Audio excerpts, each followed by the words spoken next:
Hi എല്ലാവർക്കും നമസ്കാരം. ഭരണഘടനയുമായി ബന്ധപ്പെട്ട കുറച്ച് കാര്യങ്ങളും അതുപോലെ കുറച്ച് ആർട്ടിക്കിളുകളും ഒക്കെ നിങ്ങളിലേക്ക് എത്തിക്കാൻ വേണ്ടിയാണ് ഇന്നത്തെ ഈ ഒരു വീഡിയോ തയ്യാറാക്കിയിരിക്കുന്നത്. കോഡുകളൊക്കെ ഉപയോഗിച്ചിട്ടുണ്ട് കേട്ടോ. അപ്പോൾ നിങ്ങൾ കുറേ പേര് കോഡിൻ്റെ ക്ലാസ് വേണമെന്ന് കമൻറ്റ് ചെയ്തായിരുന്നു. അപ്പോൾ പറ്റാവുന്ന രീതിയിൽ ഭരണഘടനയിലെ കോഡുകളൊക്കെ അല്ലെങ്കിൽ ഉപയോഗിക്കാൻ പറ്റുന്ന കോഡുകളൊക്കെ നമ്മൾ ഉപയോഗിച്ചിട്ടുണ്ട്. പിന്നെ നിങ്ങൾ അറിഞ്ഞിരിക്കേണ്ട കോഡില്ലാതെ തന്നെ അറിഞ്ഞിരിക്കേണ്ട കാര്യങ്ങളും ഉൾപ്പെടുത്തിയിട്ടുണ്ട്. ഓക്കെ, സോ എല്ലാവർക്കും we are the notes PSC എന്ന യൂട്യൂബ് ചാനലിലേക്ക് സ്വാഗതം. നിയമത്തിന് മുന്നിൽ എല്ലാവരും തുല്യരാണെന്നും എല്ലാവർക്കും തുല്യ നിയമ പരിരക്ഷ നൽകണമെന്നും പറയുന്ന ഭരണഘടനാ അനുച്ഛേദം ഏത് എന്നാണ് ചോദിച്ചിരിക്കുന്നത്. ഓപ്ഷനുകൾ അനുച്ഛേദം 14, അനുച്ഛേദം 15, അനുച്ഛേദം 16, അനുച്ഛേദം 17. ഏത് ആർട്ടിക്കിളാണ് നിയമത്തിന് മുന്നിൽ എല്ലാവരും തുല്യരാണെന്നും എല്ലാവർക്കും തുല്യ നിയമ പരിരക്ഷ നൽകണമെന്നും പറയുന്നത്? ഏതാണ്? ആർട്ടിക്കിൾ 14 അനുച്ഛേദം 14 നിയമത്തിന് മുന്നിൽ എല്ലാവരും തുല്യരാണെന്നും എല്ലാവർക്കും തുല്യ നിയമ പരിരക്ഷ നൽകണമെന്നും പറയുന്ന കോൺസ്റ്റിറ്റ്യൂഷണൽ ആർട്ടിക്കിൾ അല്ലേ? തുല്യത എന്ന വാക്ക് കിട്ടിയാൽ നമുക്ക് ഈ ഒരു ഉത്തരത്തിലേക്ക് എത്തിച്ചേരാൻ സാധിക്കുമല്ലോ. എല്ലാവരും തുല്യരാണെന്ന് പറയുന്ന അനുച്ഛേദമല്ലേ 14. അപ്പോൾ തുല്യത എന്ന വാക്കാണ് പ്രധാനമായും നമുക്ക് ഈ ഒരു ആർട്ടിക്കിളുമായി ബന്ധപ്പെട്ട് അല്ലെങ്കിൽ ഈ ന്യൂമറിക്കൽ വാല്യൂമായിട്ട് ബന്ധപ്പെട്ട് മനസ്സിലേക്ക് വരേണ്ടത് അല്ലേ? അപ്പോൾ ഈ 14 ഈ 1ഉം 4ഉം ഒന്ന് കൂട്ടിയാൽ 14 എന്ന അക്കത്തിലെ അല്ലെങ്കിൽ ആ സംഖ്യയിലെ 1ഉം 4ഉം ഒന്ന് കൂട്ടിയാൽ അക്കത്തിലെ അല്ല ആ സംഖ്യയിലെ അക്കങ്ങളായിട്ടുള്ള 1ഉം 4ഉം കൂട്ടിയാൽ നമുക്ക് 5 എന്ന് ലഭിക്കും. നമ്മൾ തുല്യതയുമായി ബന്ധപ്പെട്ട് 5നെ ഒന്ന് ജസ്റ്റ് ഒന്ന് മനസ്സിൽ വിചാരിക്കുക. നമ്മൾ 5 എണ്ണം വെച്ച് ഇപ്പോൾ 5 എണ്ണം നിനക്ക് 5 എണ്ണം എനിക്ക്, അങ്ങനെ 5 എന്ന് പറയുന്നത് ഒരു തുല്യതയുമായിട്ട് നമുക്ക് വേണമെങ്കിൽ ഒന്ന് കണക്ട് ചെയ്യാമല്ലോ. ഇപ്പോൾ 50-50 എന്ന് പറഞ്ഞാൽ 50-50 എന്ന് പറഞ്ഞാലും തുല്യതയാണ് അല്ലേ? 50 എണ്ണം നിനക്ക് 50 എണ്ണം എനിക്ക്, അല്ലെങ്കിൽ 50% ചാൻസ് ജയിക്കാൻ 50% ചാൻസ് തോക്കാൻ, അങ്ങനെയൊക്കെ നമ്മളെപ്പോഴും 5ഉമായിട്ട് വരുന്നത് ഒരു തുല്യമായിട്ട് ഡിവൈഡ് ചെയ്യുന്ന സംഭവമായിട്ട് പറയാറുണ്ടല്ലോ. അപ്പോൾ അങ്ങനെയൊക്കെ ഒന്ന് ജസ്റ്റ് മനസ്സിലൊന്ന് ഇമാജിൻ ചെയ്യുകയാണെങ്കിൽ 4 1 കൂട്ടിയാൽ 5 എന്ന് പറയുന്ന തുല്യത, തുല്യ നിയമം, അങ്ങനെയൊക്കെ ഒന്ന് കണക്ട് ചെയ്യാം, നമുക്ക് മനസ്സിലേക്കൊന്ന് കോർത്ത് പോകാം. ഓക്കെ, അപ്പോൾ നിയമത്തിന് മുന്നിൽ എല്ലാവരും തുല്യരാണ്, എല്ലാവർക്കും തുല്യ നിയമ പരിരക്ഷ നൽകണം എന്ന് പറയുന്ന അനുച്ഛേദമാണ് ആർട്ടിക്കിൾ 14 അല്ലെങ്കിൽ അനുച്ഛേദം 14 എന്ന് ആ രീതിയിലൊന്ന് മനസ്സിലൊന്ന് ജസ്റ്റ് ഒന്ന് കണക്ട് ചെയ്തു പോകാം. ഓക്കെ, എന്തെങ്കിലും ഒരു കണക്ഷൻ ഞാൻ എപ്പോഴും പറയുന്നത് പരീക്ഷാ സമയത്ത് ഒരു കൺഫ്യൂഷൻ നിങ്ങൾക്ക് വന്നാലും ഇതുപോലുള്ള കണക്ഷനുകളൊന്ന് ഓർക്കാൻ ശ്രമിക്കുകയാണെങ്കിൽ നിങ്ങൾക്ക് കറക്റ്റ് ഉത്തരത്തിലേക്ക് എത്തിച്ചേരാൻ സാധിക്കും. അതുകൊണ്ടാണ് നമ്മൾ ഈ കണക്ഷനും കാര്യങ്ങളൊക്കെ പറയുന്നത്. അപ്പോൾ അനുച്ഛേദം 14 നിയമത്തിന് മുന്നിൽ എല്ലാവരും തുല്യരാണെന്നും എല്ലാവർക്കും തുല്യ നിയമ പരിരക്ഷ നൽകണമെന്നും പറയുന്ന ഭരണഘടനാ അനുച്ഛേദം. ഓക്കെ, ബാക്കി ആർട്ടിക്കിളുകളിലൂടെ നമുക്ക് ജസ്റ്റ് ഒന്ന് പഠിക്കാം.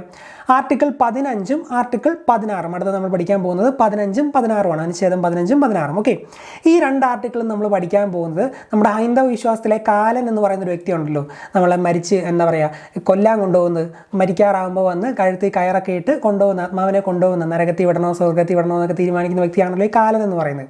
അപ്പോൾ ആ കാലനുമായി ബന്ധപ്പെടുത്തിയാണ് ആർട്ടിക്കിൾ 15ഉം ആർട്ടിക്കിൾ 16 നമ്മൾ പഠിക്കാൻ പോകുന്നത്. ഓക്കെ, ഈ 15ലെ 1ഉം 5ഉം കൂട്ടിയാൽ എന്ത് വരും? 6 എന്ന് ലഭിക്കും അല്ലേ? 1ഉം 5ഉം കൂട്ടിയാൽ 6.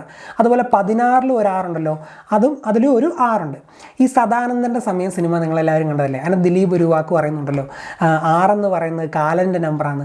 ഒരു 7 തിരിയിട്ട വിളക്കിൽ ഒരു തിരി കെട്ട് പോകുമ്പോൾ 6 തിരിയാവും. അപ്പം കണ്ടില്ലേ, 6 തിരിയാണ് കത്തുന്നത്, 6 എന്ന് പറയുന്നത് കാലൻ്റെ നമ്പറാണെന്ന് പറഞ്ഞ് പുള്ളി കുറേ അന്ധവിശ്വാസമൊക്കെ പറയുന്നുണ്ട്. അപ്പോൾ നമുക്കും അന്ധവിശ്വാസം എടുക്കാം, 6 എന്ന് പറയുന്നത് കാലൻ്റെ നമ്പറാണ് എന്ന് വിചാരിക്കുക. ഇപ്പോൾ 5 1 കൂട്ടിയപ്പോൾ 6 കിട്ടി, 15ൽ നിന്ന് 6ലേക്ക് കിട്ടി, 16ൽ ഓൾറെഡി ഒരു 6 ഉണ്ട്. ഓക്കെ, കാലനുമായിട്ട് നമ്മൾ 2 ആർട്ടിക്കിളിനെ ബന്ധപ്പെടുത്തി. ചുമ്മാ ഇങ്ങനെയൊക്കെ കണക്ഷൻ ഉണ്ടാക്കുന്ന രസകരമായ രീതിയിൽ നിങ്ങൾ ഓർത്തിരിക്കാൻ വേണ്ടിയാണ്. ഇനി ആരെയാണ് ഈ കാലൻ നരകത്തിൽ കൊണ്ടിടുന്നത്? ദുഷ്പ്രവർത്തി ചെയ്യുന്നവരെ അല്ലേ? അപ്പോൾ ഈ മതം, വർഗം, ജാതി, അതുപോലെ ജാതി മതമൊക്കെ പറഞ്ഞ് വിവേചനം കാണിക്കുന്നവരെ കാലൻ നരകത്തിൽ ഇടത്തില്ലേ?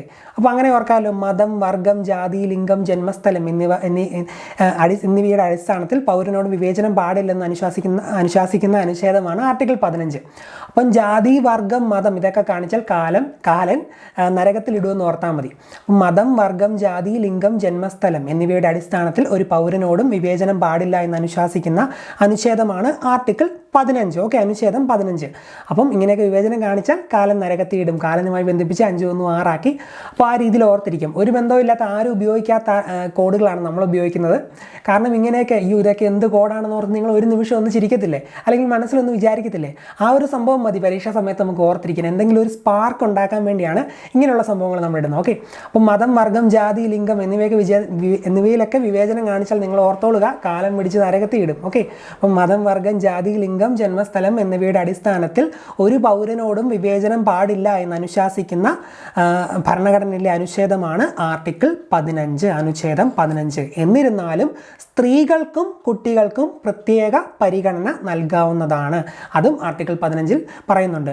ഇതുപോലെ മതം, വർഗം, ജാതി അങ്ങനത്തെയുള്ള സംഭവങ്ങളിൽ വിവേചനം പാടില്ല, എന്നിരുന്നാലും സ്ത്രീകൾക്കും കുട്ടികൾക്കും പ്രത്യേക പരിഗണന നൽകാവുന്നതാണ് എന്നും 15 പറഞ്ഞിട്ടുണ്ട്. ഓക്കെ, ഇനി നമ്മൾ അടുത്ത അനുച്ഛേദത്തിലേക്ക് പോകുന്നു. അനുച്ഛേദം 17 16, ആർട്ടിക്കിൾ 16 അതും നമ്മൾ കാലനുമായിട്ട് ബന്ധപ്പെടുത്തി പറയാൻ പോവുകയാണ്. ഓക്കെ, ഈ ആർട്ടിക്കിൾ 16 പറയുന്ന ശരിക്കും കാര്യം എന്താണെന്ന് വെച്ചാൽ പൊതു നിയമനങ്ങളിൽ അവസര സമത്വം ഉറപ്പ് നൽകുന്നു എന്ന് വെച്ചാൽ ഗവൺമെൻറ് ജോലികളിലൊക്കെ എല്ലാവർക്കും ഒരേപോലെ അഴിമതിയൊന്നുമില്ലാതെ ഒരേപോലെ നിയമനം നൽകണമെന്നൊക്കെയാണ് 16 പറയുന്നത്.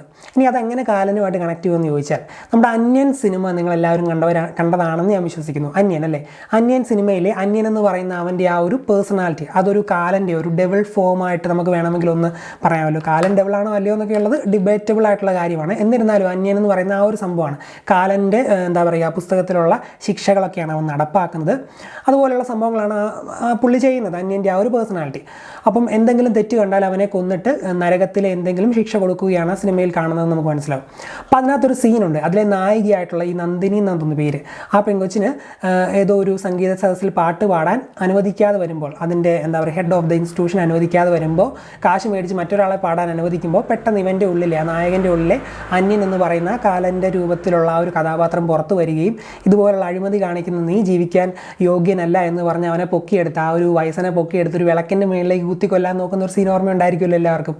അപ്പോൾ അങ്ങനെ ഒരു അവസരം കാശ് മേടിച്ച് മറ്റുള്ളവർക്ക് ജോലി കൊടുക്കുകയാണെങ്കിൽ, അവസര സമത്വം ഇല്ലാതെയാക്കുകയാണെങ്കിൽ കാലൻ നിങ്ങളെ കൊല്ലുമെന്നൊക്കെ ഓർത്താൽ മതി. അപ്പോൾ PSCയിലൊക്കെ ഇതുപോലെ അഴിമതി കാണിക്കുന്ന ഏതെങ്കിലുമൊക്കെ ഉദ്യോഗസ്ഥരുണ്ടെങ്കിൽ അവർ ഓർത്തുകൊള്ളുക, നിങ്ങൾക്ക് കാലൻ്റെ ശിക്ഷയുടെ പുസ്തകത്തിൽ നരകത്തിൽ അതുപോലുള്ള ശിക്ഷയാണ് വരാൻ പോകുന്നത് എന്ന് മനസ്സിൽ ചിന്തിച്ചോളുക. ഓക്കെ, അപ്പം ആർട്ടിക്കിൾ 16 അനുച്ഛേദം 16 പറയുന്നത് പൊതു നിയമനങ്ങളിൽ അവസര സമത്വം ഉറപ്പ് നൽകുന്നു എന്നാണ്. അല്ലെങ്കിൽ അവസര സമത്വം നൽകിയില്ലെങ്കിൽ 16 എന്ന നമ്പർ വെച്ച് കാലൻ്റെ ഹേമപുരിയിലേക്ക് ചെല്ലും, എണ്ണയിലിട്ട് വറക്കും എന്നൊക്കെ ഓർത്താൽ മതി.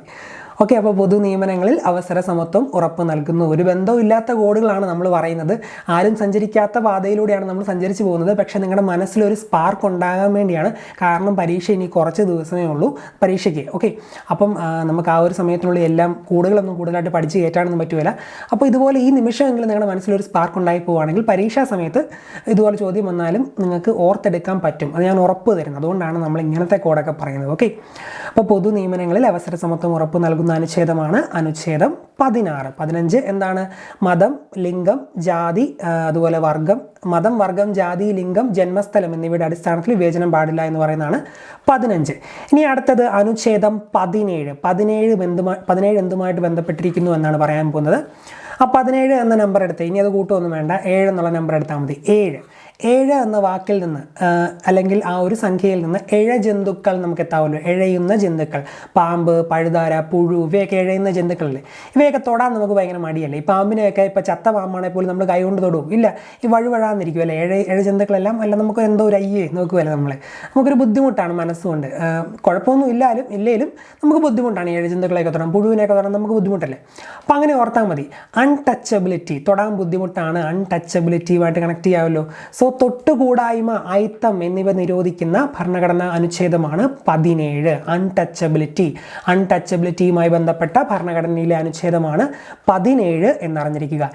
ജന്തുക്കളെ തൊടാൻ ബുദ്ധിമുട്ടാണ്, എഴയുന്ന ജന്തുക്കളെ 17. അൺടച്ചബിലിറ്റി കണക്ട് ചെയ്യാം. തൊട്ടുകൂടായ്മ, അയിത്തം എന്നിവ നിരോധിക്കുന്ന ഭരണഘടനാ അനുച്ഛേദമാണ് അനുച്ഛേദം 17 എന്നറിഞ്ഞിരിക്കുക. അതുപോലെ മഹാത്മാഗാന്ധി കി ജയ് എന്ന മുദ്രാവാക്യം വിളിച്ചുകൊണ്ട് പാസാക്കിയ ഭരണഘടനയിലെ ഏക വകുപ്പ് ഏത് എന്ന് ചോദിച്ചാലും അത് അനുച്ഛേദം 17 മഹാത്മാഗാന്ധി കി ജയ് എന്ന മുദ്രാവാക്യം വിളിച്ചുകൊണ്ട് പാസാക്കിയ ഭരണഘടനയിലെ ഏക വകുപ്പ് അനുച്ഛേദം 17. ഓക്കെ, അപ്പോൾ 15 പഠിച്ചു, 16 പഠിച്ചു, 17 പഠിച്ചു, പിന്നെ 14 പഠിച്ചു. ഓക്കെ, ഇനി ഒരെണ്ണോടെ ഈ കൂട്ടത്തിൽ തന്നെ പഠിച്ചു പോകാം. അനുച്ഛേദം 18. ഈ 18 വയസ്സാകുമ്പോഴല്ലേ നമുക്കൊരു പ്രായപൂർത്തിയായി ഒന്നൊരു തൻ്റെടമൊക്കെ വരുന്നത് അല്ലേ. 18 വയസ്സാകുമ്പോൾ നമ്മൾ എന്തോ സംഭവമായെന്നൊക്കെ നമ്മൾ ചിന്തിക്കാറുണ്ട്. ഇപ്പോൾ അത് കുറച്ച് കഴിയുമ്പോൾ അത് മാറിക്കോളും. 18 വയസ്സാകുമ്പോൾ കുറച്ച് തൻ്റെടമൊക്കെ വരുമെന്ന് വിചാരിച്ചാൽ മതി. അപ്പം പ്രായപൂർത്തിയായതിൻ്റെ പേരിൽ നമുക്ക് കുറച്ച് ഷോ ഓഫ് കാണിക്കണം, അല്ലെങ്കിൽ നമുക്ക് ലൈസൻസ് ഒക്കെ എടുക്കാൻ പറ്റും. അപ്പോൾ ലൈസൻസ് ഒക്കെ എടുത്താൽ നമുക്ക് ആ പദവി നിയമമൊക്കെ നമ്മുടെ പേരിന് പുറകിൽ ചേർക്കണമെന്നൊക്കെ തോന്നാറുണ്ട്. അപ്പോൾ അങ്ങനെയൊക്കെ 18 വയസ്സായാൽ അഹങ്കാരം വരുമ്പോൾ നമ്മൾ നേടിയ അച്ചീവ്മെൻ്റൊക്കെ നമ്മുടെ പേരിൻ്റെ എന്താ പറയുക കൂടെ ചേർത്ത് നമ്മൾ വലിയ സംഭവമായി നാട്ടുകാരെ കാണിക്കണം എന്നൊക്കെ തോന്നുന്ന ഒരു അഹങ്കാരം വരുമെന്നൊക്കെ ഓർത്താൽ മതി. അപ്പോൾ പദവി നാമങ്ങൾ പേരിനോടൊപ്പം ചേർക്കുന്ന 18 വയസ്സിൽ അഹങ്കാരം വരുമ്പോൾ പദവി നാമങ്ങളൊക്കെ നമ്മുടെ പേരിനോട് ചേർക്കുമെന്ന് ഒക്കെ ഒന്ന് ഓർത്താൽ അതുമായിട്ട് കണക്ട് ചെയ്യാം. പദവി നാമങ്ങൾ നിരോധിക്കുന്ന അനുച്ഛേദമാണ് അനുച്ഛേദം 18. അക്കാദമിക് ആയിട്ടുള്ളതും മിലിറ്ററി പരമായിട്ടുള്ളതും അല്ലാത്ത പദവിനാമങ്ങൾ നിരോധിക്കുന്ന അനുച്ഛേദമാണ് അനുച്ഛേദം 18. പദവിനാമങ്ങൾ നിരോധിക്കുന്നു അനുച്ഛേദം 18. അക്കാദമിക്കും മിലിറ്ററിയും അത് ഒഴികെയുള്ളതാണ്, അത് പറ്റും. എന്നാൽ അല്ലാതെയുള്ള പദവിനാമങ്ങൾ നിരോധിക്കുന്ന അനുച്ഛേദമാണ് അനുച്ഛേദം 18 എന്നറിഞ്ഞിരിക്കുക. സോ ഈ ചോദ്യത്തോട് ബന്ധപ്പെട്ട് നമ്മൾ 14 പഠിച്ചു, 15 പഠിച്ചു, 16 പഠിച്ചു, 17 പഠിച്ചു, 18 പഠിച്ചു. കാലനൊക്കെ ആയിട്ട് ബന്ധപ്പെടുത്തിയാണ് പഠിച്ചത്. നിങ്ങളൊക്കെ ഓർത്തിരിക്കുമെന്ന് വിശ്വസിക്കുന്നു. Okay, so next question. അനുച്ഛേദം 19(1) എത്ര മൗലിക സ്വാതന്ത്ര്യങ്ങളെക്കുറിച്ചാണ് പ്രതിപാദിക്കുന്നത്? ഓപ്ഷനുകൾ 6, 5, 4, 10. എത്ര മൗലിക സ്വാതന്ത്ര്യങ്ങളെക്കുറിച്ചാണ് അനുച്ഛേദം 19(1) പ്രതിപാദിക്കുന്നത് എന്നാണ് ചോദിച്ചിരിക്കുന്നത്. എത്രയാണ്? 6 മൗലിക സ്വാതന്ത്ര്യങ്ങളെക്കുറിച്ചാണ് അനുച്ഛേദം 19(1) പ്രതിപാദിക്കുന്നത്. ഇനി ഏറ്റവും വലിയ മൗലിക സ്വാതന്ത്ര്യം, ഫണ്ടമെൻ്റൽ റൈറ്റ് എന്ന് പറയുന്നത് എന്താണ്? നമ്മുടെ അഭിപ്രായ സ്വാതന്ത്ര്യമാണ്. എന്തിനെ പറ്റിയും, ഇപ്പോൾ ഗവൺമെൻറ്റിനെ പറ്റിയും അതുപോലെ എന്താണ് എന്ത് പോരായ്മ അല്ലെങ്കിൽ എന്ത് കുഴപ്പം നാട്ടിൽ നടന്നാലും നമുക്കതിനെതിരെ ഹെൽത്തി ആയിട്ട് നമ്മുടേതായ രീതിയിൽ നമുക്ക് അഭിപ്രായം പ്രകടിപ്പിക്കാം, നമുക്ക് എന്തിനേയും വിമർശിക്കാം. അതാണ് ഡെമോക്രസിയുടെ ഏറ്റവും വലിയ നട്ടെല്ല് എന്ന് പറയുന്നത്. അഭിപ്രായ സ്വാതന്ത്ര്യമാണ് ഏറ്റവും വലുത്. അപ്പോൾ അഭിപ്രായ സ്വാതന്ത്ര്യം തന്നെയാണ് ഏറ്റവും ആദ്യത്തേത്. എ എന്ന് പറയുന്നത് അഭിപ്രായ സ്വാതന്ത്ര്യം. അഭിപ്രായ സ്വാതന്ത്ര്യമാണ് ഫണ്ടമെൻ്റൽ റൈറ്റിലെ ആദ്യത്തേത്, എ എന്ന് പറയുന്നത്. ഓക്കെ, ഇനി അഭിപ്രായം പറയേണ്ടത് ആരോടാണ്? നമ്മുടെ കൂടെയുള്ള ആരുടെയും ഒക്കെ, നമ്മുടെ കമ്പനിക്കാരൊക്കെ ഒത്തുചേരുമ്പോഴാണ് നമ്മൾ അഭിപ്രായം പറയുന്നത്. അല്ല തന്നെ ഇരുന്ന് നമ്മൾ വീട്ടിൽ ഇരുന്ന് ആരുടെയും അഭിപ്രായം പറയും. ഇപ്പോൾ ആൾക്കാർ മൊബൈലിൽ ലൈവൊക്കെ പോയി പറയും. അതൊന്നും ഓർക്കണ്ട. നിങ്ങൾ കൂട്ടുകാരൊക്കെ കൂടുമ്പോൾ നമ്മൾ അഭിപ്രായം പറയുന്നു എന്ന് ഓർത്താൽ മതി. ഓക്കെ, എല്ലാവരും കൂടെ എന്താ പറയുക, സമ്മേളിക്കുമ്പോൾ അഭിപ്രായം പറയുന്നു. സമ്മേളിക്കുക എന്ന് ഞാൻ പറഞ്ഞല്ലോ. ആയുധങ്ങളില്ലാതെ സമാധാനപരമായി സമ്മേളിക്കുന്നതിനുള്ള സ്വാതന്ത്ര്യം, അതാണ് ബി. 19(1) ബി. ആയുധങ്ങളില്ലാതെ സമാധാനപരമായി സമ്മേളിക്കുന്നു. അഭിപ്രായം പറയാൻ സമ്മേളിക്കുന്നു എന്ന് ഓർത്താൽ അഭിപ്രായ സ്വാതന്ത്ര്യം, സമ്മേളിക്കുന്നതിനുള്ള സ്വാതന്ത്ര്യം രണ്ടെണ്ണമായി, എയും ബിയുമായി. ഇനി സമ്മേളിച്ച് കഴിഞ്ഞാൽ, ഇപ്പം എല്ലാവരും കൂടെ കൂടി ചേർന്ന് സമ്മേളിച്ച് കഴിഞ്ഞ് എന്തുണ്ടാവും? സംഘടനയൊക്കെ ഉണ്ടാവുമല്ലേ? സമ്മേളിച്ചല്ലേ സംഘടന ഉണ്ടാകുന്നത് എന്ന് ഓർത്താൽ മതി. സംഘടനകൾ രൂപീകരിക്കുന്നതിനുള്ള സ്വാതന്ത്ര്യമാണ് സിയിൽ പറയുന്നത്. 19(1) സിയിൽ പറയുന്നത് സംഘടനകൾ രൂപീകരിക്കുന്നതിനുള്ള സ്വാതന്ത്ര്യം. ഇങ്ങനെ കോർത്ത് കണക്ട് ചെയ്ത് നമുക്ക് പോകാം. ആദ്യം അഭിപ്രായം പറയുന്നു. അഭിപ്രായം പറയുന്ന ആരോടാണ്? എല്ലാവരും കൂടെ സമ്മേളിക്കുമ്പോൾ ആയുധങ്ങളില്ലാതെ സമാധാനപരമായി സമ്മേളിക്കാനുള്ള സ്വാതന്ത്ര്യം, അത് ബി. പിന്നെ സമ്മേളിക്കുമ്പോൾ എന്താണ്? സംഘടനകൾ ഉണ്ടാകുന്നു. സംഘടനകൾ രൂപീകരിക്കുന്നതിനുള്ള സ്വാതന്ത്ര്യം സി. ഓക്കെ, ഇനി സംഘടനയൊക്കെ രൂപീകരിച്ചാൽ അല്ലേ ഉള്ളൂ എന്തെങ്കിലും കുഴപ്പമൊക്കെ ഉണ്ടെങ്കിൽ സർക്കാരിനെതിരെ നമുക്ക് സെക്രട്ടേറിയറ്റിലേക്ക് മാർച്ചൊക്കെ നടത്താൻ പറ്റത്തുള്ളൂ. ഓക്കെ, അപ്പോൾ മാർച്ച് നടത്തണമെങ്കിൽ സഞ്ചാര സ്വാതന്ത്ര്യം വേണമല്ലോ. സഞ്ചാര സ്വാതന്ത്ര്യം അടുത്ത പോയിന്റിലേക്ക് എത്തി. ഡി എന്ന് പറയുന്നത് സഞ്ചാര സ്വാതന്ത്ര്യം. സഞ്ചാര സ്വാതന്ത്ര്യമാണ് ഡിയിൽ പറയുന്നത്. 19(1) ഡിയിൽ പറയുന്നത് സഞ്ചാര സ്വാതന്ത്ര്യം. ഇനി പകൽ മുഴുവൻ ഇങ്ങനെ മാർച്ചൊക്കെ നടത്തി സഞ്ചരിച്ച് കഴിയുമ്പോൾ രാത്രിയാകുമ്പോൾ ക്ഷീണിക്കുമല്ലേ? അപ്പോൾ നമുക്ക് എവിടെയെങ്കിലും പോയി അന്തി ഉറങ്ങണ്ടേ, താമസിക്കണ്ടേ? അപ്പോൾ ഇന്ത്യയിൽ എവിടെയും താമസിക്കുന്നതിനുള്ള സ്വാതന്ത്ര്യമാണ് ഇയിൽ പറയുന്നത്. 19(1) ഇയിൽ പറയുന്നത് ഇന്ത്യയിൽ എവിടെയും താമസിക്കുന്നതിനുള്ള സ്വാതന്ത്ര്യം. ഓക്കെ, അഭിപ്രായം, സമ്മേളിച്ചു, സംഘടന, സഞ്ചാരം, ഇന്ത്യയിൽ എവിടെയും താമസിക്കുന്നു, അങ്ങനെ 5 എണ്ണം. ഓക്കെ, ഇനി താമസിച്ച് ചുമ്മാ സംഘടന നടത്തി സഞ്ചാര സ്വാതന്ത്ര്യം ഉപയോഗിച്ച് അഭിപ്രായം പറഞ്ഞ് താമസിച്ചാൽ മാത്രം മതിയോ? നമുക്ക് വയറ്റിലേക്ക് എന്തെങ്കിലും പോകണമെങ്കിൽ നമ്മൾ ജോലി ചെയ്യണ്ടേ? അപ്പോൾ മാന്യമായ ഏത് തൊഴിലും ചെയ്യാനുള്ള സ്വാതന്ത്ര്യമാണ് ജിയിൽ പറയുന്നത്. 19(1) ജിയിൽ പറയുന്നത് മാന്യമായ ഏത് തൊഴിലും ചെയ്യുന്നതിനുള്ള സ്വാതന്ത്ര്യം, അതാണ് 19(1) ജി. ഓക്കെ, അപ്പോൾ എ മുതൽ ജി വരെ നമ്മൾ പഠിച്ചു. ആദ്യത്തേത് അഭിപ്രായ സ്വാതന്ത്ര്യം, രണ്ടാമത്തേത് സമ്മേളിക്കുന്നതിനുള്ളത്, ആയുധങ്ങളില്ലാതെ സമാധാനപരമായി സമ്മേളിക്കുന്നതിനുള്ള സ്വാതന്ത്ര്യം, പിന്നെ സംഘടനകൾ രൂപീകരിക്കുന്നതിനുള്ള സ്വാതന്ത്ര്യം, സഞ്ചാര സ്വാതന്ത്ര്യം, ഇന്ത്യയിൽ എവിടെയും താമസിക്കുന്നതിനുള്ള സ്വാതന്ത്ര്യം, മാന്യമായ ഏത് തൊഴിലും ചെയ്യുന്നതിനുള്ള സ്വാതന്ത്ര്യം. ചില പുസ്തകങ്ങളിൽ ഏത് തൊഴിലും ചെയ്യുന്നതിനുള്ള സ്വാതന്ത്ര്യം എന്ന് മാത്രം കാണാറുണ്ട്. മാന്യമായ ഏത് തൊഴിലും ചെയ്യുന്നതിനുള്ള സ്വാതന്ത്ര്യമാണെന്ന് ഓർത്തുകൊള്ളുക. മാന്യമായ തൊഴിലുകൾ മാത്രമേ നിങ്ങൾ ചെയ്യാവുള്ളൂ. ഓക്കെ, മാന്യമായ ഏത് തൊഴിലും ചെയ്യുന്നതിനുള്ള സ്വാതന്ത്ര്യം. അത്രയുമാണ് 19(a) മുതൽ 19(1) മുതൽ 19(1) ജി വരെയുള്ള ഫണ്ടമെൻ്റൽ റൈറ്റ്സിൽ, മൗലിക അവകാശങ്ങളിൽ പറയുന്നത്. ഓക്കെ, ഇനി നമ്മുടെ ഏതാണ് നിരോധിച്ചത്? സ്വത്തവകാശം. അതെടുത്ത് ചോദിക്കാം. മൗലിക സ്വാതന്ത്ര്യങ്ങളിൽ ഉൾപ്പെട്ടിരിക്കുന്ന സ്വത്തവകാശം ഏത് ഭേദഗതി വഴിയാണ് ഒഴിവാക്കിയത് എന്ന് ചോദിക്കും. 19(1)(f)ലായിരുന്നു അത് കിടന്നത്. 19(1)(f). ഓക്കെ, 19(1)(f)ൽ കിടന്ന സ്വത്തവകാശം ഏത് ഭേദഗതി വഴിയാണ് ഒഴിവാക്കിയത് എന്ന് ചോദിച്ചാൽ 44-ാം ഭേദഗതി. നമ്പർ ഓർത്തിരിക്കുക, 44-ാം ഭേദഗതി വഴിയാണ് 19(1)(f)ൽ കിടന്ന സ്വത്തവകാശം ഒഴിവാക്കിയത് എന്നും അറിഞ്ഞിരിക്കുക. അതുപോലെ തന്നെ പത്രസ്വാതന്ത്ര്യം പരോക്ഷമായി ഉൾക്കൊള്ളുന്ന ഭരണഘടനാ വകുപ്പും 19(1)(a) ആണ്. പത്രസ്വാതന്ത്ര്യം പരോക്ഷമായി ഉൾക്കൊള്ളുന്ന ഭരണഘടനാ വകുപ്പും 19(1)(a) ആണെന്ന് അറിഞ്ഞിരിക്കുക. ഓക്കെ, അടുത്ത ചോദ്യം. ജീവിക്കുന്നതിനും വ്യക്തി സ്വാതന്ത്ര്യത്തിനും ഉള്ള അവകാശം നൽകുന്ന അനുച്ഛേദം ഏത് എന്നാണ് ചോദിച്ചിരിക്കുന്നത്. 20, 21, 22, 23. ഏത് അനുച്ഛേദം അനുച്ഛേദമാണ് ജീവിക്കുന്നതിനും വ്യക്തി സ്വാതന്ത്ര്യത്തിനും അവകാശം നൽകുന്ന അനുച്ഛേദം. ഏതാണ്? ആർട്ടിക്കിൾ 21. ആർട്ടിക്കിൾ 21 ജീവിക്കുന്നതിനും വ്യക്തി സ്വാതന്ത്ര്യത്തിനുമുള്ള അവകാശം നൽകുന്ന അനുച്ഛേദമെന്ന് അറിഞ്ഞിരിക്കുക. ഓക്കെ, മൗലിക അവകാശങ്ങളുടെ അടിത്തറ എന്നറിയപ്പെടുന്ന അനുച്ഛേദം ഏത് എന്ന് ചോദിക്കാം. മൗലിക അവകാശങ്ങളുടെ അടിത്തറ എന്നറിയപ്പെടുന്ന അനുച്ഛേദമാണ് ആർട്ടിക്കിൾ 21. 21ാമത്തെ അനുച്ഛേദം. മൗലിക അവകാശങ്ങളുടെ അടിത്തറ എന്നറിയപ്പെടുന്ന അനുച്ഛേദം ആർട്ടിക്കിൾ 21 ആണെന്ന് അറിഞ്ഞിരിക്കുക. ഇനി ഒരു ഇൻസിഡൻറ്റ് ഞാൻ പറയാം. ആ ഇൻസിഡൻറ്റ് കഴിയുമ്പോൾ കുറേ പോയിന്റുകൾ നിങ്ങൾക്ക് കിട്ടും പറഞ്ഞു കഴിയുമ്പോൾ. ഓക്കെ, ഇപ്പോൾ ഈ വിവാഹമൊക്കെ കഴിക്കുമ്പോൾ ചില ഭാര്യമാർക്കൊന്നും ഭർത്താക്കന്മാർ ഈ പുക വലിക്കുന്ന കാര്യങ്ങളൊന്നും ഇഷ്ടമില്ലല്ലോ. നമ്മുടെ തീവണ്ടി എന്ന സിനിമയിൽ ടോവിനോ തോമസ് പുക വലിക്കുന്നത് അവൻ കെട്ടാൻ പോകുന്ന പെണ്ണിന് ഇഷ്ടമില്ലല്ലോ, അത് ഓർത്താൽ മതി. അപ്പം ഭാര്യമാർക്ക് ഭർത്താക്കന്മാർ പുക വലിക്കുന്നൊന്നും ഇഷ്ടമില്ല. അപ്പോൾ കല്യാണത്തിന് മുമ്പുള്ള ആ ഒരു സമയങ്ങളിൽ എന്താ പറയുക, സ്നേഹാതുരമായ സമയങ്ങളിൽ ഇവരെ കൊണ്ട് സത്യയിടിക്കും, പുക വലിക്കാനൊന്നും പാടില്ല, അതുപോലെ മദ്യപിക്കാൻ പാടില്ല എന്നൊക്കെ ആ ഒരു സ്നേഹത്തിൻ്റെ പുറത്ത് ഭർത്താക്കന്മാർ സമ്മതിക്കുകയും ചെയ്യും. അപ്പോൾ കല്യാണം കഴിഞ്ഞ് കഴിയുമ്പോൾ ചിലർക്ക് ബുദ്ധിമുട്ടായി മാറുമ്പോൾ അവർ ഭാര്യമാർ കാണാതെ ഒളിഞ്ഞിരുന്ന് പുക വലിക്കുകയൊക്കെ ചെയ്യും.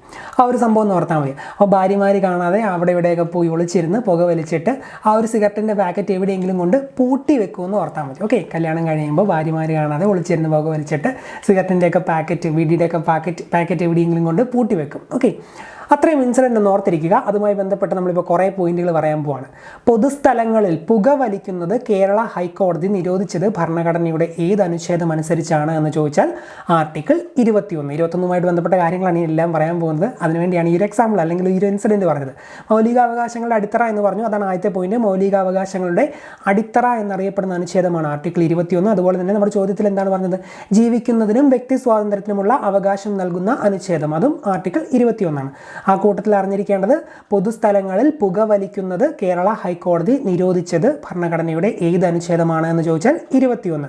അപ്പോൾ നമ്മുടെ ഇൻസിഡൻറ്റിലെ പുകവലിയുമായി കണക്ട് ചെയ്ത് പുകവലി നിരോധിക്കുന്ന അനുച്ഛേദം അല്ലെങ്കിൽ അതുമായി ബന്ധപ്പെട്ട് ഹൈക്കോടതി നിരോധിച്ചത് ഏത് അനുച്ഛേദം അനുസരിച്ചാണ് എന്ന് ചോദിച്ചാൽ 21 എന്ന് കണക്ട് ചെയ്യാം.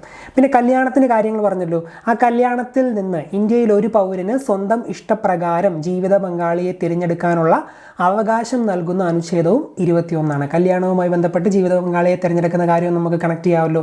സോ ഇന്ത്യയിൽ ഒരു പൗരന് സ്വന്തം ഇഷ്ടപ്രകാരം ജീവിത പങ്കാളിയെ തിരഞ്ഞെടുക്കുന്നതിനുള്ള അവകാശം നൽകുന്ന അനുച്ഛേദവും 21. കല്യാണത്തിൽ നിന്ന് ആ ജീവിത പങ്കാളിയെ തിരഞ്ഞെടുക്കുന്ന സംഭവത്തിലേക്ക് എത്തി, പുകവലിയിൽ നിന്ന് ആ പുകവലി നിരോധിച്ച സംഭവത്തിലേക്കും എത്തി. ഓക്കെ, 2 കണക്ട് ചെയ്തു. ഇനി ഒളിച്ചിരുന്ന് പുകവലിക്കുന്നു. പുകവലി അവൻ്റെ സ്വകാര്യതയാണ് എന്ന് ഓർത്താൽ മതി. സ്വകാര്യതയ്ക്കുള്ള അവകാശം ഉൾക്കൊള്ളിക്കുന്ന അനുച്ഛേദം ആർട്ടിക്കിൾ ഏത് എന്ന് ചോദിക്കാം. അതും 21. സ്വകാര്യതയ്ക്കുള്ള അവകാശം ഉൾക്കൊള്ളുന്ന അനുച്ഛേദം ആർട്ടിക്കിൾ 21. പുകവലി, സ്വകാര്യത, അതുപോലെ എന്താണ് ഒരെണ്ണോട് പറഞ്ഞല്ലോ ഇഷ്ടമുള്ള ജീവിത പങ്കാളിയെ തിരഞ്ഞെടുക്കുന്നത്, എല്ലാം അനുച്ഛേദം 21. ഇനി സ്വകാര്യമായിട്ട് പുക വലിച്ചിട്ട് സിഗരറ്റിൻ്റെ പാക്കറ്റ് കൊണ്ട് പൂട്ടി വെക്കുമെന്ന് ഞാൻ പറഞ്ഞല്ലോ. ആരും കാണാതെ പൂട്ടി വെക്കുന്നു. അപ്പോൾ പൂട്ടി വെക്കുന്നു എന്നതിൽ നിന്ന് പുട്ട് സ്വാമി എന്ന് കണക്ട് ചെയ്യാമല്ലോ. സ്വകാര്യതയ്ക്കുള്ള അവകാശം മൗലിക അവകാശമാണെന്ന് സുപ്രീം കോടതി പ്രഖ്യാപിച്ചത് ഏത് കേസിലാണ് എന്ന് ചോദിക്കാം. അത് KS പുട്ടുസ്വാമി കേസാണ്. KS Puttaswamy versus union of India ആണെന്ന് തോന്നുന്നു, 2017. KS പുട്ടുസ്വാമി എന്ന പേര് ഓർത്തിരുന്നാൽ മതി. KS പുട്ടുസ്വാമിയുടെ കേസിലാണ് സ്വകാര്യതയ്ക്കുള്ള അവകാശം മൗലിക അവകാശമാണെന്ന് സുപ്രീം കോടതി വിധിച്ചത്. ഓക്കെ, സ്വകാര്യത മൗലിക അവകാശമാണെന്ന് സുപ്രീം കോടതി വിധിച്ചത് പുട്ടുസ്വാമിയുടെ കേസിലാണ് എന്നറിഞ്ഞിരിക്കുക. അപ്പം സ്വകാര്യത, പിന്നെ എന്താണ് പുകവലി നിരോധിച്ചു, പുട്ടുസ്വാമിയുടെ കേസ്, ജീവിത പങ്കാളി, ഇതെല്ലാം ആർട്ടിക്കിൾ 21 അറിഞ്ഞിരിക്കുക. മൗലികാവകാശങ്ങളുടെ അടിത്തറ എന്നറിയപ്പെടുന്ന ആർട്ടിക്കിൾ 21, ജീവിക്കുന്നതിനും വ്യക്തി സ്വാതന്ത്ര്യത്തിനുമുള്ള അവകാശം നൽകുന്ന അനുച്ഛേദവും ആർട്ടിക്കിൾ 21. ഓക്കെ, ഇത്രയും പോയിന്റുകൾ 21 ബന്ധപ്പെട്ട് അറിഞ്ഞിരിക്കുക. ഇനി ഇതിൻ്റെ കൂട്ടത്തിൽ തന്നെ അറിഞ്ഞിരിക്കേണ്ട ഒരു സാധനം കൂടിയുണ്ട്. 21A 6 വയസ്സ് മുതൽ 14 വയസ്സ് വരെയുള്ള കുട്ടികൾക്ക് സൗജന്യ വിദ്യാഭ്യാസം മൗലിക അവകാശമാക്കി മാറ്റിയ ഭരണഘടനാ ഭേദഗതി ഏത് എന്ന് ചോദിക്കാം. അത് 86ാം ഭേദഗതിയാണ്. 6 വയസ്സ് മുതൽ 14 വയസ്സ് വരെയുള്ള കുട്ടികൾക്ക് സൗജന്യ വിദ്യാഭ്യാസം മൗലിക അവകാശമാക്കി മാറ്റിയ ഭരണഘടനാ ഭേദഗതി 86ാം ഭേദഗതി. ഇനി 21A വരുന്നത് എങ്ങനെയാണെന്ന് പറയാം. വിദ്യാഭ്യാസം മൗലിക അവകാശമാക്കി മാറ്റിയപ്പോൾ ഭരണഘടനയിൽ കൂട്ടിച്ചേർത്ത അനുച്ഛേദം ഏത് എന്ന് ചോദിക്കാം. അതാണ് 21A. അപ്പോൾ 6 വയസ്സ് മുതൽ 14 വയസ്സ് വരെ കുട്ടികൾക്ക് സൗജന്യ വിദ്യാഭ്യാസം മൗലിക അവകാശമാക്കി മാറ്റിയ ഭരണഘടനാ ഭേദഗതി 86ാം ഭേദഗതി. ഓക്കെ, 86 ഭേദഗതി. ഇനി ഇങ്ങനെ എന്താ പറയുക, മൗലികാവകാശമാക്കി മാറ്റിയപ്പോൾ, വിദ്യാഭ്യാസം മൗലികാവകാശമാക്കി മാറ്റിയപ്പോൾ ഭരണഘടനയിൽ കൂട്ടിച്ചേർത്ത അനുച്ഛേദം ഏത് എന്ന് ചോദിച്ചാൽ അത് 21A ആണെന്നും അറിഞ്ഞിരിക്കുക. Article 21A. അപ്പോൾ 21A എന്താണെന്ന് അറിഞ്ഞിരിക്കണം. 21ൽ ഉൾക്കൊള്ളിക്കുന്ന മറ്റു കാര്യങ്ങൾ, പുകവലി, ജീവിത പങ്കാളി, അതുപോലെ പുട്ടുസ്വാമി, എല്ലാം സ്വകാര്യതയും എല്ലാം അറിഞ്ഞിരിക്കണം. ഓക്കെ, ഇത്രയും കാര്യങ്ങൾ 21 ബന്ധപ്പെട്ട് അറിഞ്ഞിരിക്കണം. ഇനി ആർട്ടിക്കിൾ 20, ആ കൂട്ടത്തിൽ തന്നെ അനുച്ഛേദം 20നെ പറ്റി നമുക്ക് പഠിച്ചു പോകാം. ഒരു കുറ്റവാളിക്ക് ലഭിക്കുന്ന 3 തരത്തിലുള്ള സംരക്ഷണങ്ങളെ പറ്റി പറയുന്ന അനുച്ഛേദമാണ് അനുച്ഛേദം 20. ഒരു കുറ്റവാളിക്ക് ലഭിക്കുന്ന 3 തരത്തിലുള്ള സംരക്ഷണം അതേതൊക്കെയാണെന്ന് ഞാൻ പറയാം. മുൻകാല പ്രാബല്യത്തോടെ ക്രിമിനൽ നിയമങ്ങൾ പാസ്സാക്കുവാൻ പാടില്ല. അതാണ് ആദ്യത്തെ സംരക്ഷണം. മുൻകാല പ്രാബല്യത്തോടെ ക്രിമിനൽ നിയമങ്ങൾ പാസ്സാക്കാൻ പാടില്ല. ഇപ്പോൾ ഈ കഴിഞ്ഞ ദിവസം, ഇന്നലെയാണെന്ന് തോന്നുന്നു, ഒരു ഇൻസിഡൻറ്റ് നടന്നല്ലോ. കുറേ പേര് ഈ പുലിയാണെന്ന് തോന്നുന്നു, പുലിയെ കൊന്നിട്ട് തോലൊക്കെ പൊളിച്ചെടുത്ത് പല്ലൊക്കെ മാറ്റി അവർ കറി വെച്ച് തിന്നു. പുലിയെ കറി വെച്ച് തിന്നു. ഭയങ്കര ക്രൂരമായിട്ടുള്ള ഒരു സംഭവമായിരുന്നു. അപ്പോൾ നിങ്ങൾ വിചാരിക്കുക, അപ്പോൾ പുലിയെ കൊന്ന ശിക്ഷിക്കാനുള്ള നിയമം ഉള്ളത് കൊണ്ടാണല്ലോ ആ വ്യക്തികളെ പോലീസ് അറസ്റ്റ് ചെയ്തത്. അപ്പോൾ ഇതുപോലെ തന്നെ കോഴിയെ കൊന്നാൽ ശിക്ഷിക്കാനുള്ള ഒരു നിയമം പെട്ടെന്ന് മനുഷ്യരെല്ലാം മാറുകയാണ്. ഇപ്പം നോർത്ത് ഇന്ത്യയിലൊക്കെ ബീഫ് കഴിച്ച പ്രശ്നമാണ് എന്നൊക്കെ പറഞ്ഞ് നമുക്ക് ഈ ട്രോളുകളൊക്കെ കാണാറുണ്ട്, അല്ലെങ്കിൽ വാർത്തകളിലൊക്കെ കാണാറുണ്ട്. അപ്പോൾ അതുപോലെ തന്നെ പെട്ടെന്നൊരു മനുഷ്യരുടെ ചിന്തകളൊക്കെ മാറി കോഴി ദൈവമാണ്, അല്ലെങ്കിൽ കോഴിയെ കൊല്ലാൻ പാടില്ല, കോഴിയിറച്ചി തിന്നാൽ പാവമാണ് എന്നുള്ളൊരു ചിന്താഗതി വന്ന് കോഴിയിറച്ചി തിന്നവരെയൊക്കെ പോലീസ് അറസ്റ്റ് ചെയ്യുന്ന ഒരു സ്ഥിതിയിലേക്ക് എത്തിയെന്ന് വിചാരിക്കുക. ഓക്കെ, അപ്പം കുറച്ച് പേര് ചിക്കൻ കഴിച്ചതിൻ്റെ പേരിൽ അവരെ പോലീസ് പിടിച്ചു. അപ്പം ഇങ്ങനെ ആൾക്കാരെല്ലാം, പ്രത്യേക ഒരു മതത്തിൽപ്പെട്ട ആൾക്കാരെല്ലാം കോഴിയിറച്ചി കഴിക്കരുത് എന്ന് പറഞ്ഞ് ഭയങ്കര ബഹളം ഉണ്ടാക്കിക്കൊണ്ടിരിക്കുകയാണ്. അപ്പം ഗവൺമെൻറ് അവരെ ശിക്ഷിക്കാൻ ബാധ്യസ്ഥരായി, ഇങ്ങനെ പ്രഷർ വന്നുകൊണ്ടിരിക്കുകയാണ്. പക്ഷേ എന്നാ ചെയ്യാൻ പറ്റും? അങ്ങനെ ഒരു നിയമം ഇന്ത്യൻ ഭരണഘടനയിലുണ്ടോ? ഇല്ല. കോഴിയിറച്ചി തിന്നാൽ അറസ്റ്റ് ചെയ്യണം എന്നൊരു നിയമം ഇന്ത്യൻ ഭരണഘടനയിലില്ല. അപ്പോൾ ഗവൺമെൻറ്റിനൊന്നും ചെയ്യാൻ പറ്റത്തില്ല. പിന്നെ എന്താ പറയുക, മുൻകാല പ്രാബല്യത്തോടെ നിയമം കൊണ്ടുവരുന്നത് മാത്രമേ ചെയ്യാൻ പറ്റത്തുള്ളൂ. അപ്പം അങ്ങനെ ചെയ്യാൻ പറ്റത്തില്ല എന്നും ഭരണഘടന എഴുതിയിട്ടുണ്ട്. അതാണ് മുൻകാല പ്രാബല്യത്തോടെ ക്രിമിനൽ നിയമങ്ങൾ പാസ്സാക്കുവാൻ പാടില്ല. എനിക്ക് എക്സാക്റ്റ് ആ ഒരു എന്താ പറയുക, അതിൻ്റെ ഒരു ഡെഫിനിഷൻ പറയാൻ അറിയത്തില്ല. അത് ഒത്തിരി എന്താ പറയുക, ഇൻ്റർപ്രിട്ടേഷൻ ഉള്ള ഒരു സംഭവമാണ് മുൻകാല പ്രാബല്യത്തോടെ ക്രിമിനൽ നിയമങ്ങൾ പാസ്സാക്കാൻ പാടില്ല എന്നുള്ളത്. അപ്പോൾ ജസ്റ്റ് ഇങ്ങനെയാണ് ഒന്ന് ഐഡിയ ഉണ്ടായിരിക്കും. ഓക്കെ, ആ ഒരു വേർഡ് ഓർത്തിരുന്നാൽ മതി. അപ്പം ഒരു കുറ്റം ചെയ്തു കഴിഞ്ഞാൽ അതിനെതിരെ ഒരു നിയമം ഇല്ലെങ്കിൽ മുൻകാല പ്രാബല്യത്തോടെ കൊണ്ടുവരാൻ പാടില്ല എന്നൊരു സംഭവവും ഭരണഘടനയിലുണ്ട് എന്ന് മനസ്സിലാക്കുക. അത് ആർട്ടിക്കിൾ 20ലാണ്. ഇനി ഒരു വ്യക്തിയെ ഒരു കുറ്റത്തിന് ഒന്നിലധികം തവണ ശിക്ഷിക്കുവാൻ പാടില്ല. അതാണ് രണ്ടാമത്തേത്. ഒരു വ്യക്തിയെ ഒരു കുറ്റത്തിന് ഒന്നിലധികം തവണ ശിക്ഷിക്കുവാൻ പാടില്ല. മൂന്നാമത്തേത്, ക്രിമിനൽ കേസുകളിൽ ഒരു വ്യക്തിയെ അയാൾക്കെതിരായി തെളിവ് നൽകുന്നതിന് നിർബന്ധിക്കാൻ പാടില്ല. ക്രിമിനൽ കേസിൽ ഒരു വ്യക്തിക്ക് അയാൾക്കെതിരെ തന്നെ, ഇപ്പോൾ ഞാനൊരു കുറ്റം ചെയ്താൽ പോലീസിന് തെളിവൊന്നുമില്ല. നമ്മുടെ ദൃശ്യം സിനിമയിലെ ജോർജ് കുട്ടിയെ ഓർത്താൽ മതി. ജോർജ് കുട്ടിയോട് ശരിക്കും ഇവർ തെളിവല്ലേ ചോദിക്കുന്നത്. ഇവർ ചോദിച്ചിട്ട് ഒരു രീതിയിലും അവർക്ക് പോലീസുകാർക്കൊരു എന്താ പറയുക, ഒരു ലൂപ്പ് ഹോൾ കിട്ടുന്നില്ല. അപ്പോൾ തനിക്കെതിരെ തന്നെ ഒരു തെളിവിന് വേണ്ടിയാണ് ആക്ച്വലി അവർ പോലീസുകാർ ചോദിക്കുന്നത്. ശരിക്കും അങ്ങനെ പാടില്ല. തനിക്കെതിരെ തന്നെ ഞാൻ ചെയ്തൊരു കുറ്റത്തിന് എനിക്കെതിരെ തന്നെ തെളിവ് കൊണ്ടുവരാൻ എന്നോട് പറയാൻ പാടില്ല എന്നാണ് അതുകൊണ്ട് അർത്ഥമാക്കുന്നത്. ക്രിമിനൽ കേസുകളിൽ ഒരു വ്യക്തിയെ അയാൾക്കെതിരായി തെളിവ് നൽകുന്നതിന് നിർബന്ധിക്കാൻ പാടില്ല എന്നാണ് പറഞ്ഞിരിക്കുന്നത്. ചോദിക്കാമെന്നായിരിക്കും ഉദ്ദേശിക്കുന്നത്. ഇതെല്ലാം ഇതിനകത്ത് ഒത്തിരി ലൂപ്പ് ഹോൾ അടങ്ങിയതാണ് ഈ ഭരണഘടന എന്ന് പറയുന്നത്. നിർബന്ധിക്കാൻ പാടില്ല എന്ന് പറഞ്ഞാൽ ചിലപ്പോൾ അവർ പറയും ചോദിക്കാൻ കുഴപ്പമൊന്നുമില്ലെന്ന് പറയും, നിർബന്ധിക്കാനല്ലേ പാടില്ലാത്തതെന്ന് പറയും. അപ്പോൾ അങ്ങനെയൊക്കെ. ഓക്കെ, അപ്പം ആർട്ടിക്കിൾ 20 ഒരു കുറ്റവാളിക്ക് ലഭിക്കുന്ന 3 തരത്തിലുള്ള സംരക്ഷണമാണ് പറയുന്നത്. മുൻകാല പ്രാബല്യത്തോടെ ക്രിമിനൽ നിയമങ്ങൾ പാസ്സാക്കുവാൻ പാടില്ല, ഒരു വ്യക്തിയെ ഒരു കുറ്റത്തിന് ഒന്നിലധികം തവണ ശിക്ഷിക്കാൻ പാടില്ല, പിന്നെ തനിക്കെതിരെ തന്നെ തെളിവ് നൽകുന്നതിന് നിർബന്ധിക്കാൻ പാടില്ല. അതാണ് അനുച്ഛേദം 20 പറയുന്നത്. പിന്നെ കഴിഞ്ഞ ദിവസത്തെ നമ്മുടെ റിവിഷൻ സീരീസിൽ ഞാൻ കുറച്ച് ചോദ്യങ്ങൾ ചോദിച്ചിട്ടുണ്ടായിരുന്നു. ആ പോയിന്റുകളോട് ഇവിടെ ഞാൻ ജസ്റ്റ് പറയാം, അറിഞ്ഞിരിക്കേണ്ടതാണ്, ഇമ്പോർട്ടൻ്റ് ആണ്. മൗലിക അവകാശങ്ങളിൽ ഭേദഗതി വരുത്താൻ അധികാരമുള്ളത് പാർലമെൻറ്റിനാണ്. ഇനി അടിയന്തരാവസ്ഥ സമയങ്ങളിൽ മൗലികാവകാശങ്ങൾ റദ്ദു ചെയ്യുന്നതിനുള്ള അധികാരമുള്ളത് രാഷ്ട്രപതിക്ക്. മൗലികാവകാശങ്ങളിൽ ഭേദഗതി വരുത്താൻ അധികാരമുള്ളത് പാർലമെൻറ്റിന്, അടിയന്തരാവസ്ഥ സമയങ്ങളിൽ മൗലികാവകാശങ്ങൾ റദ്ദു ചെയ്യുന്നതിനുള്ള അധികാരമുള്ളത് രാഷ്ട്രപതിക്ക്, പ്രസിഡന്റിനാണെന്നും അറിഞ്ഞിരിക്കുക. ഇനി അടിയന്തരാവസ്ഥ പ്രഖ്യാപിച്ചാലുടൻ രാഷ്ട്രപതിയുടെ ഇടപെടലില്ലാതെ തന്നെ സ്വാഭാവികമായി റദ്ദാകുന്ന മൗലികാവകാശമാണ് അനുച്ഛേദം 19. നമ്മൾ നേരത്തെ പറഞ്ഞ 6 അവകാശങ്ങളുണ്ടല്ലോ, അത് റദ്ദാകും. അടിയന്തരാവസ്ഥ പ്രഖ്യാപിച്ചാലുടൻ രാഷ്ട്രപതിയുടെ ഇടപെടലില്ലാതെ തന്നെ സ്വാഭാവികമായി റദ്ദാകുന്ന മൗലികാവകാശമാണ് അനുച്ഛേദം 19 എന്നും അറിഞ്ഞിരിക്കുക. അതുപോലെ അടിയന്തരാവസ്ഥ സമയങ്ങളിൽ പോലും റദ്ദു ചെയ്യാൻ കഴിയാത്ത മൗലികാവകാശങ്ങൾ ഏത് എന്ന് ചോദിച്ചാൽ അത് അനുച്ഛേദം 20 21 അനുച്ഛേദം 20 21 റദ്ദു ചെയ്യാൻ കഴിയില്ല. എന്താണ് 20 21 ഒക്കെ പറയുന്നത് നമ്മൾ പറഞ്ഞു. അപ്പോൾ അടിയന്തരാവസ്ഥ സമയങ്ങളിൽ പോലും റദ്ദു ചെയ്യാൻ കഴിയാത്ത അനുച്ഛേദങ്ങൾ 20 21. അടിയന്തരാവസ്ഥ പ്രഖ്യാപിച്ചാൽ ഉടൻ രാഷ്ട്രപതിയുടെ ഇടപെടലില്ലാതെ തന്നെ സ്വാഭാവികമായി റദ്ദാകുന്ന മൗലികാവകാശം 19 ആണെന്നും അറിഞ്ഞിരിക്കുക. ആ കൂട്ടത്തിൽ തന്നെ അനുച്ഛേദം 22 നമുക്ക് പഠിച്ചു പോകാം. 22 രണ്ട് പേര് ഒരു വ്യക്തിയെ നടക്ക് നിൽക്കുന്ന ഒരു വ്യക്തിയെ രണ്ടുപേര് അപ്പുറം ഇപ്പുറം നിന്ന് വട്ടം ഇങ്ങനെ പിടിച്ചാലോ? നമ്മുടെ അയ്യപ്പനും കോശിക്കകത്ത് ബിജു മേനോൻ ഇങ്ങനെ വട്ടം പിടിക്കത്തില്ല, അതുപോലെ രണ്ടുപേര് കോർത്ത് ഒരാളെ വട്ടം പിടിച്ചാൽ എന്ത് പറ്റും? അയാളൊരു എന്താ പറയുക, ഒരു കേജിനുള്ളിൽ നിൽക്കുന്ന പോലെ ആകുമല്ലോ, ഒരു തടങ്കലിലാവും എന്ന് ഓർത്താൽ മതി. അപ്പോൾ 22 നിന്ന് ആ രീതിയിലൊന്ന് തടങ്കൽ എന്ന വാക്കിലേക്ക് എത്താമല്ലോ. 22 തടങ്കൽ. കരുതൽ തടങ്കലുമായി ബന്ധപ്പെട്ട ഭരണഘടനാ അനുച്ഛേദമാണ് ആർട്ടിക്കിൾ 22. കരുതൽ തടങ്കൽ നിയമത്തെക്കുറിച്ച് പ്രതിപാദിക്കുന്ന ഭരണഘടനാ വകുപ്പാണ് അനുച്ഛേദം 22. ഓർത്തിരിക്കുക, കരുതൽ തടങ്കൽ നിയമത്തെപ്പറ്റി പ്രതിപാദിക്കുന്ന ഭരണഘടനാ അനുച്ഛേദം 22.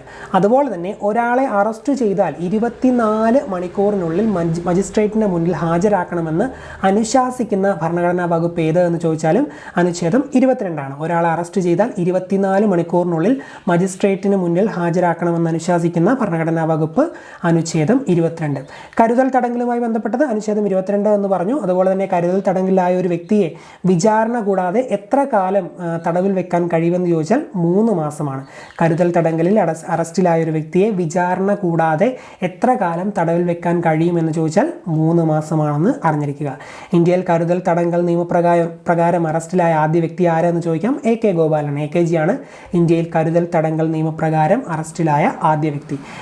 നിയമവിധേയമല്ലാത്ത അറസ്റ്റിനെയും തടങ്കലിനുമെതിരെ സംരക്ഷണം നൽകുന്ന അനുച്ഛേദമാണ് അനുച്ഛേദം 22 എന്നറിഞ്ഞിരിക്കുക. നിയമവിധേയമല്ലാത്ത അറസ്റ്റിനും തടങ്കലിനുമെതിരെ സംരക്ഷണം നൽകുന്ന അനുച്ഛേദം 22. കരുതൽ തടങ്കലുമായി ബന്ധപ്പെട്ട അനുച്ഛേദം 22. അതുപോലെ 24 മണിക്കൂറിനുള്ളിൽ മജിസ്ട്രേറ്റിന് മുന്നിൽ ഹാജരാക്കണം. അതുപോലെ കരുതൽ തടങ്കൽ നിയമപ്രകാരം അറസ്റ്റിലായ ആദ്യ വ്യക്തി AKG ആണെന്നും അറിഞ്ഞിരിക്കുക. നെക്സ്റ്റ് ക്വസ്റ്റ്യൻ, ബാലവേല നിരോധിക്കുന്നതുമായി ബന്ധപ്പെട്ട അനുച്ഛേദം ഏത് എന്നാണ് ചോദിച്ചിരിക്കുന്നത്. 23, 24, 25, 26 ഏതനുച്ഛേദമാണ് ബാലവേലയുമായി ബന്ധപ്പെട്ടത്? ബാലവേല നിരോധിക്കുന്നതുമായി അനുച്ഛേദം 24 ബാലവേല നിരോധിക്കുന്നതുമായി ബന്ധപ്പെട്ട ഭരണഘടനയിലെ ആർട്ടിക്കിൾ എന്ന് അറിഞ്ഞിരിക്കുക. 23, 24 ഏകദേശം ഒരേ രീതിയിലുള്ള ആർട്ടിക്കിളാണ്. 23 എന്ന് പറയുന്നത് ഫോഴ്സ്ഡ് ലേബർ, നിർബന്ധിത ജോലി ചെയ്യിപ്പിക്കൽ, നിർബന്ധിച്ച് തൊഴിലടിപ്പിക്കലാണ് 23. 24 എന്ന് പറയുന്നത് ബാലവേല അല്ലെങ്കിൽ ചൈൽഡ് ലേബറാണ് 24. 23 forced labour, 24 child labour. 23 forced labour, 24 child labour. ഈ ഫോഴ്സ് ചെയ്ത് നിർബന്ധിച്ച് ജോലി എടുപ്പിക്കുന്ന ആരെയാണ്? അല്ലെങ്കിൽ നമ്മുടെ എന്താ പറയുക, ഒരു ആജ്ഞാപിച്ച് നീ അത് ചെയ്യുക ഇത് ചെയ്യുക എന്ന് പറഞ്ഞാൽ ആജ്ഞാപിക്കുന്ന ആരോടാണ്? അടിമകളോടാണ് അല്ലേ? അടിമകളോടാണ് ആജ്ഞാപിച്ച് നമ്മൾ ജോലി ചെയ്യിപ്പിക്കുന്നത്. അപ്പോൾ അടിമത്തം എന്ന വാക്ക് ആ 23 കണക്ട് ചെയ്യാമല്ലോ. നിർബന്ധിത ജോലിയിലേക്ക് അടിമത്തം കണക്ട് ചെയ്യാമല്ലോ. പണ്ട് കാലത്ത് അടിമകളാക്കുന്ന ആരെയാണ്? മനുഷ്യനെ കടത്തിക്കൊണ്ട് പോകുന്ന മനുഷ്യരെയാണ് പണ്ട് കാലത്തൊക്കെ അടിമകളാക്കുന്നത്. നമ്മൾ നസീറിൻ്റെ ഒക്കെ ഒരു സിനിമ പേര് ഞാൻ മറന്നുപോയി, നല്ലൊരു സിനിമയായിരുന്നു, പേര് കിട്ടുന്നില്ല. ഓക്കെ, ആ നസീറിൻ്റെ സിനിമയിലൊക്കെ ഇങ്ങനെ നസീറിനെ കടത്തിക്കൊണ്ട് പോയിട്ട് അടിമയായിട്ട് അവർ ജോലി ചെയ്യിപ്പിക്കുന്ന സീനൊക്കെ ഉണ്ട്. ഒരു നമ്മുടെ പടക്കമ്പാട്ട് പോലത്തേക്ക് ഒരു കഥയായിരുന്നു.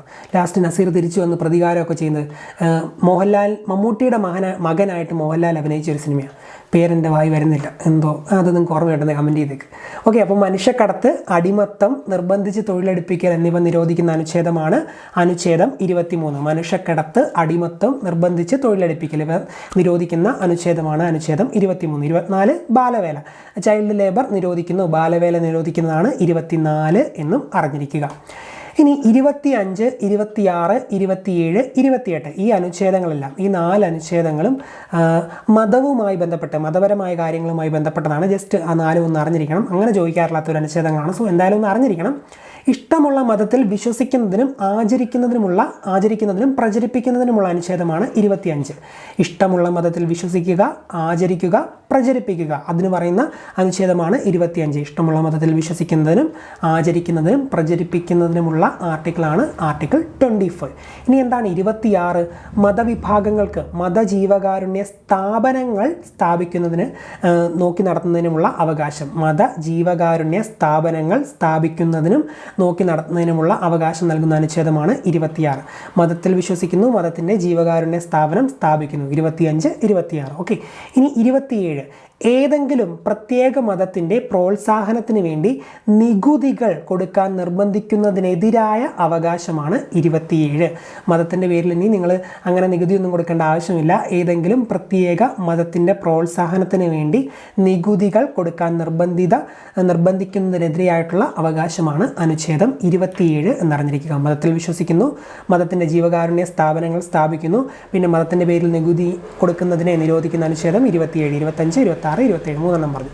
ഇനി 28 ഗവൺമെൻറ് നടത്തുന്നതോ ഗവൺമെൻറ്റിൻ്റെ സഹായം സ്വീകരിക്കുന്നതോ ആയ വിദ്യാഭ്യാസ സ്ഥാപനങ്ങളിൽ മതബോധനം നടത്താനോ മതാചാരങ്ങൾ നിർബന്ധമാക്കാനോ പാടില്ല എന്ന് അനുശാസിക്കുന്ന അനുച്ഛേദമാണ് 28. ഓക്കെ, ഗവൺമെൻറ്റുമായി ബന്ധപ്പെട്ട അല്ലെങ്കിൽ ഗവൺമെൻറ് നടത്തുന്നതോ ഗവൺമെൻറ്റിൻ്റെ സഹായം സ്വീകരിക്കുന്നതോ ആയ വിദ്യാഭ്യാസ സ്ഥാപനങ്ങളിൽ മതപരമായ കാര്യങ്ങൾ നിരോധിക്കുന്ന അനുച്ഛേദമാണ്, അല്ലെങ്കിൽ ഇതുപോലുള്ള പ്രാർത്ഥനയും കാര്യങ്ങളൊക്കെ പാടില്ല എന്ന് പറയുന്ന അനുച്ഛേദമാണ് 28. 25, 26, 27, 28 നാലും മതവുമായി ബന്ധപ്പെട്ടതാണ്.